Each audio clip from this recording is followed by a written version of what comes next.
ભારતને super power બનાવવામાં સૌથી મોટો અવરોધ કોણ છે? અમેરિકા? ચાઇના?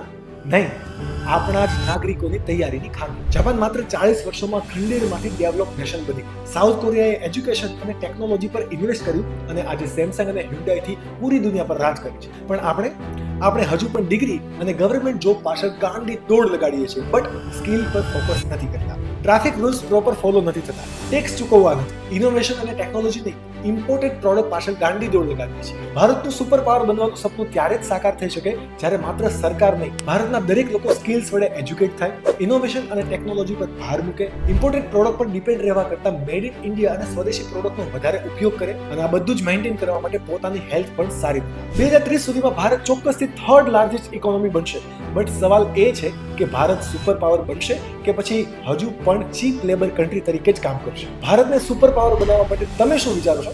કોમેન્ટમાં જણાવો.